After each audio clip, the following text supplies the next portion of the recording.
We're live. Fabulous. Hello, welcome. Welcome to The Short Answer. I am Dr. Sue Morter and the founder of Morter Institute and the developer of the Energy Codes coursework, which is about showing you how to get out of your head and into your body and into the mastery of your life. How it is that the energy of our true essential self gets to land, really land here as a whole person, operating on all their cylinders and able to access any experience that they desire in the course of their lives. How's that sound? Yeah, that's pretty good. This is what it's about, and this is what The Short Answer is going to be about in one form or another every time you tune in. What I'm going to speak about tonight is something that is a little on the soft side, a little dropping into the core of our being and connecting. So before we dive into that, I want to say that we are leaving for Egypt in a few days, and very inspired and very enthusiastic about that. We're taking about 50 people up the Nile and into the Great Pyramids, and we have some meditations scheduled at the feet of the Sphinx and in the King's Chamber of the Great Pyramids, all of which is pretty special.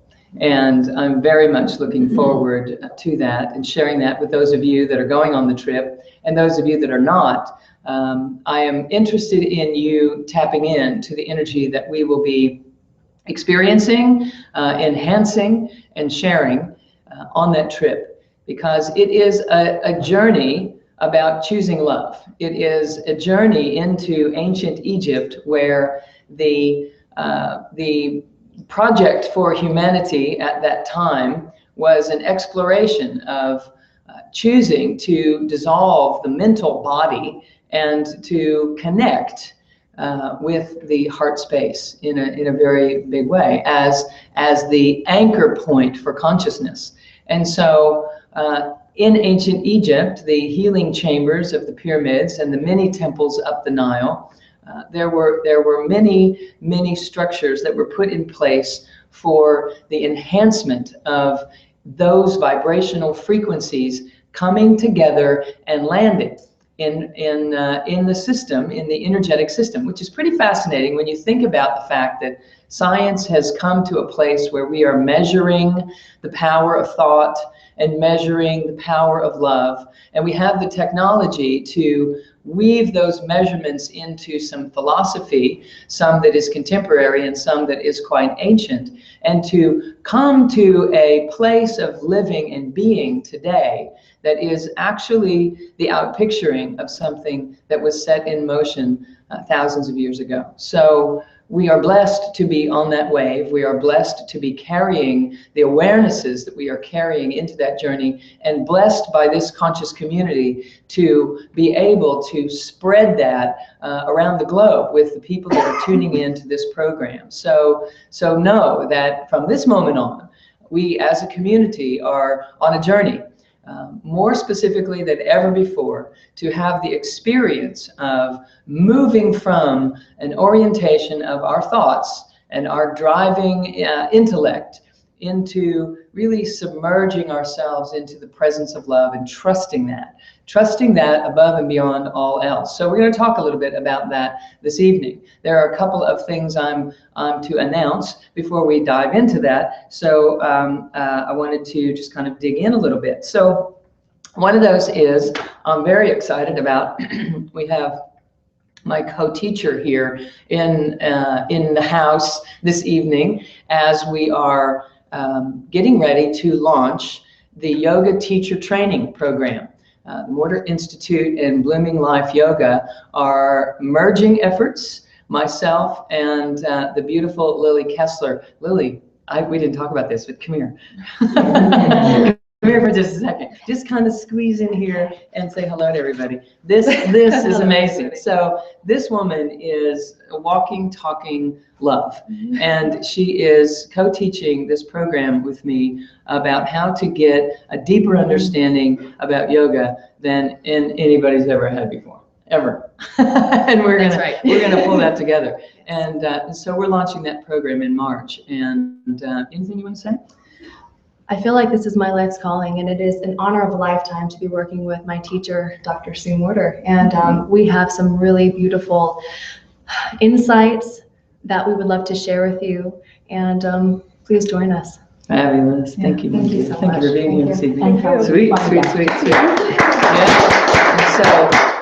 Yeah. So we are posting some information on the website that will be available to you tomorrow, and we are also sending out an email announcement in the days to come, in the near days to come. While I'm in Egypt, actually, that's going to come out, explaining more about the details of the program, etc. So I'm really, really deeply moved by this program because number one, working with Lily is like working with the beautiful essence of my own soul. It's amazing how perfect the energies work together. She is deeply dedicated to the history of yoga, as much so as I am about embodying consciousness in the body during the movements of the sacred geometries of the yoga poses, and having a deep understanding be reignited about what is really happening in the yoga practice, what the reasons behind yoga truly are that have allowed it to be a thousands of year old practice that is alive and well and growing in our Western consciousness today. So blessed are we. So you don't have to be wanting to be a yoga teacher in order to take the training. It's about understanding the practice of yoga and understanding your own essential self. So I just want to let you know that that's being launched very soon. It will start at the end of March, as soon as I'm back, and we're already in the production of creating video modules. So it's a video modulated online study program that has a retreat at the end of it where we get hands-on experience and exposure as well. So if you've ever been curious about that, be curious about it now. And it's a very good time. The next trip that we're taking is in November, and that is to, as far as the big Journey Awake trips, is to India. So if you've had India on your list over the years, we're taking a conscious community trip to India, and we're going to limit that trip to about half the size of the one that's going to Egypt, staying in intimate, beautiful spaces in all kinds of temples in northern India. So if you're interested in that, let us know. There will be a posting on that. Also, speak fast. When? Tomorrow. Tomorrow. Okay, this is what I love about the village people. You know, we joke that it takes a village to live my life, and the village people are gathered here in support of you this evening. There are a couple of other things. I was just in Costa Rica with the Transformational Leadership Council, and one of the sponsor, the originator of the Transformational Leadership Council is Jack Canfield, the author of Chicken Soup for the Souls and Business Success Principles, etc. And he also has recently come out with a book that is very divergent from those two topics, but one that I feel is important. And I told him, he asked if I would help share his book, and I told him that I'd be happy to, because he's a very good man, and I'm interested in supporting people that are in their integrity and that truly walk this idea of bettering ourselves and helping as many people as we possibly can. And interestingly enough, it's a book about breaking addictions. And so it's about a 30-day program of breaking addictions on your own, like embodying your own empowerment to do that. And so that is available on Amazon if you want to go and check that out. I know that Jack's heart and soul is into that, and so it may be helpful to you or to someone that you know. And so I just felt to speak into that this evening. And there are also some new announcements. We're going to bring Surf Camp back next year. We're going to go back to Mexico, to Sayulita, which is one of the best places in North America to learn to surf. And we've taken groups there before, and it's absolutely fantastic. It's an embodiment exercise like no other. So if that is of interest to you, plug in. All right, and that will be in March of 2017, so a year from now. All right, so there's so many things I could share with you that are coming up, but but I'd like to get to a topic at hand. There are so many announcements, I can't even tell you what they are. Okay, so we do have a level 1 coming up for the Energy Codes coursework in Phoenix. And that is the first weekend of April. So April 1, 2, 3, or something along those lines. You can find that on our website. And it is a way to engage, because I want to say this. So many people think that when they watch the short answer and they watch the masterclass and they understand some things about breath work, that they know what it is that Dr. Sue Morter teaches about breath work, and it's not the case.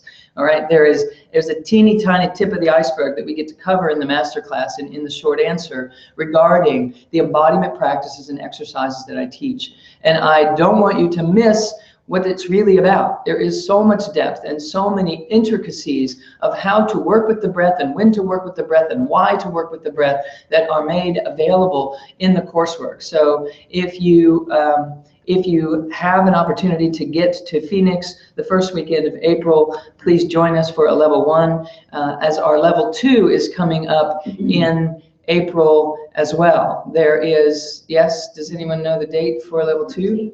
The 14th, April 14th, a couple of weeks after that. If all of that is coming down the pike too soon for you to get to a level 1 and a level 2, it is possible for you to get a recording of level 1, bring yourself up to speed, and then you'll be able to understand the languaging that we're using at level 2 in Cancun on April 14th. All right, so here's my reasoning. There is some major big information coming through that is integrating into this work, and I'm going to be speaking into that at level 2 this year. So those of you that are alumni, that haven't been back for a while, just make it happen.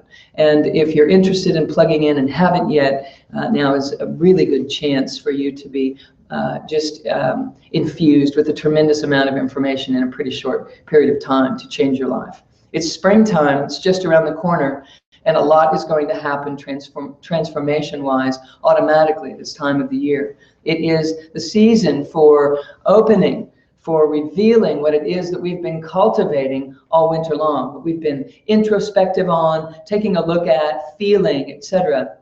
And that is what I want to speak about this evening, in that there is so often a temptation to come into our heads to figure out what we need to do next.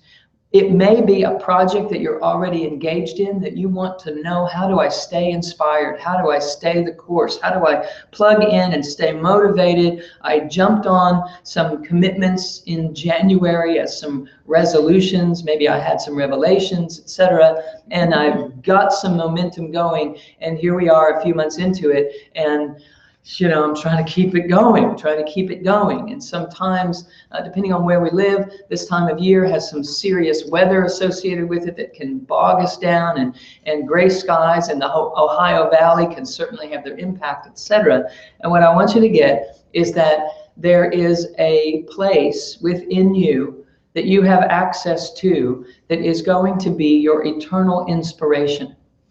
Others, maybe aside from those that have started projects and are wanting to remain inspired about them, may be feeling a sense of anxiousness, a stir that is happening in them right now. I've been in conversation. I've just been in LA for 3 weeks working with lots and lots of people, meeting lots and lots of new people, inviting them into understanding this connection, that the anxiousness or the stir or the overthinking or the unrest, the edge, the scrape, the rub, the friction that you may be feeling at this time is right on course. It is perfect for what is happening in consciousness right now overall, and it's the perfect time of year for you to be starting to feel that. And I want you to have a handle on it, to masterfully manage it and steward it. And it's actually the same thing that's happening.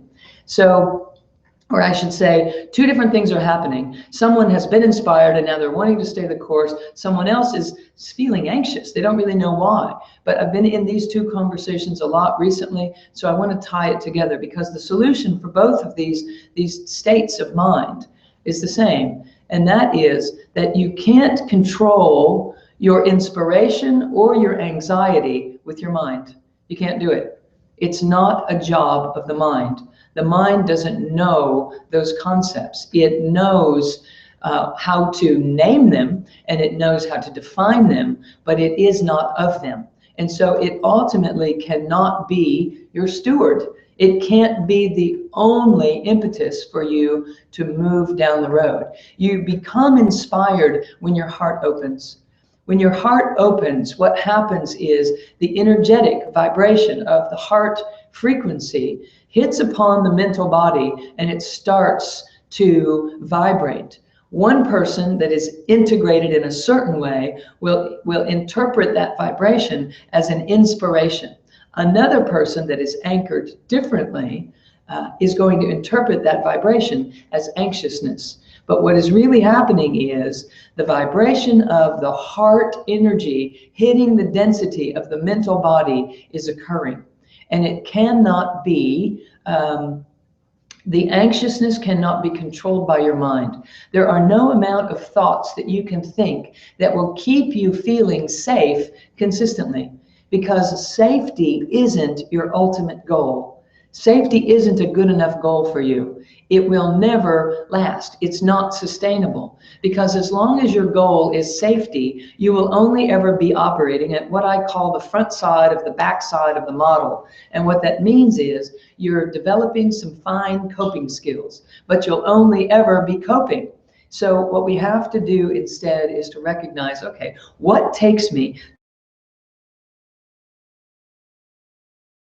getting okay? I'm interested in expressing my wholeness and thereby, as a byproduct, experiencing my wholeness. So in order to control your anxiety, you have to stop trying to control your anxiety. That's how you're going to control your anxiety, okay? Now the mind gets really duped right now. It's like, huh? What? That little dog thing that your head does, it's like, What did you just say? The way to control your anxiety is to stop trying to control your anxiety. Because the moment that you stop trying to control anything, you drop out of the mental body as your own identity, and you drop back into a place of well-being, of wholeness. You drop into your essence. You drop into the truth. And when you drop into the truth, there is literally a physical location that your energetic will shift to. You'll feel energy here. It will be pointed, it will be uplifted up and out of the body, and it will be rigid. It will have substance to it that feels crunchy to you.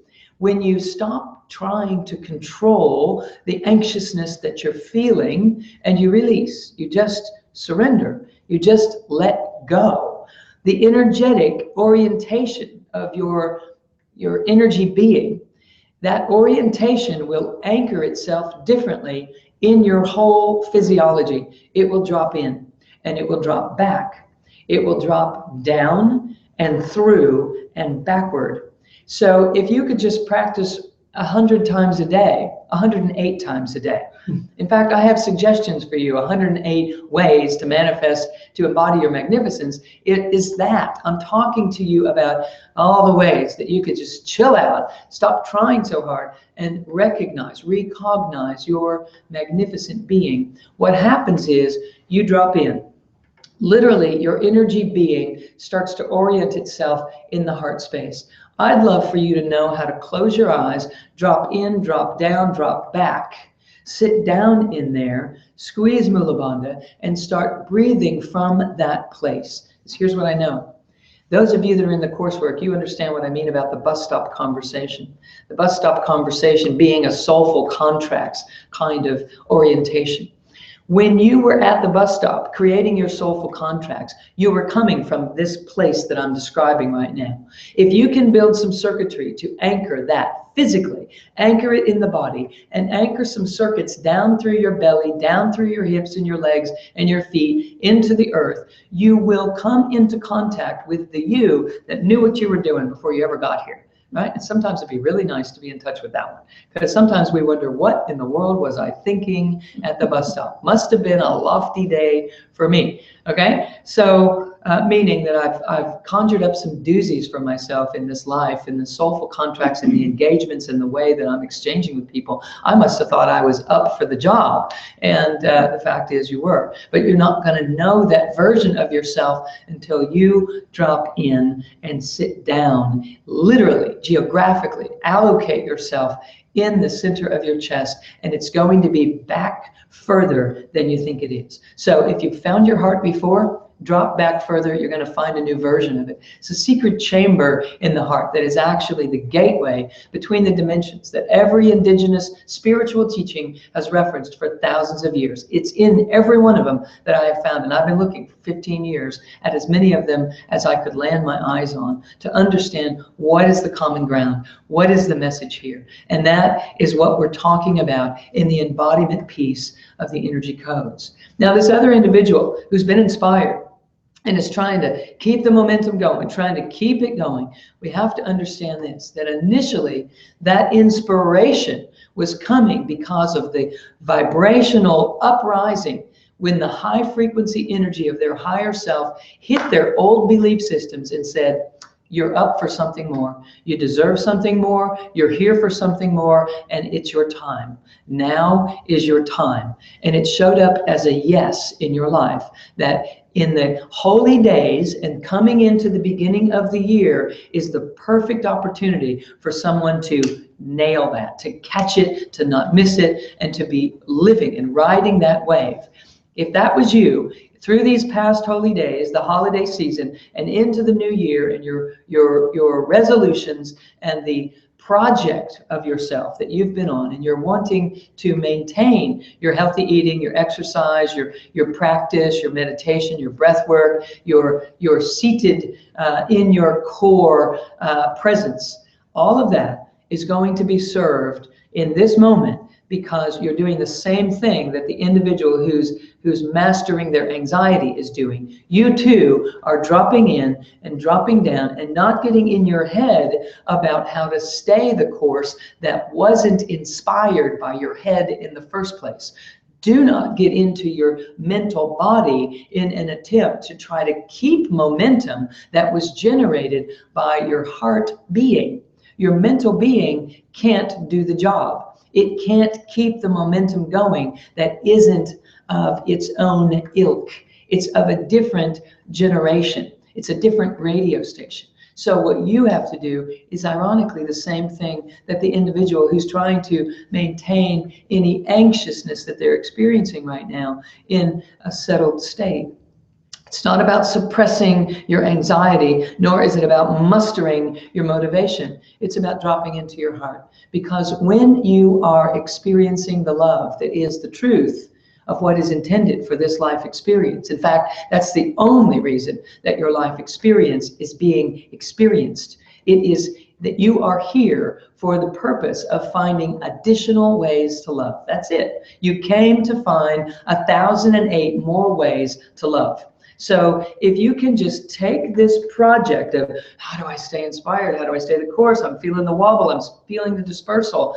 Take it, Mula Bandha, squeeze the heart, central channel, breathe. Keep your Mula Bandha engaged, and then squeeze behind your heart and open your heart to the love that is destined, that is meant to be experienced by you because it is you. Feel the love that you actually are. When you do this, the inspiration will rise the same way that it did back when you had the motivation to begin the project in the first place. It's about breathing love through the body. So you find that vibration of love, and you find the location of where you are seated when you're experiencing this love to a greater degree than you have before or than you have in a while. And then you start breathing it up and down the central core of your being. And know that you've got this. You're made of this. All you have to do is keep your mind on your body, find the place in the body, squeeze it, let it know that contact has been made, and breathe some life into it. The breath of loving presence. You put that piece together with these other aspects of the trilogy, and you are set. That is my short answer for today. We're going to dive more deeply into that and some other topics in just a few moments in the masterclass. For those of you that are tuning in for the first time, and we have several new people I know that are plugging into the short answer, welcome. And I look forward to sharing the masterclass with you, where we get to dive in a little more deeply for a little more length and tie many, many loose ends together for an experience that feels like home. So I'll look for you there in just a few moments. We'll see you in the masterclass. Until then, namaste.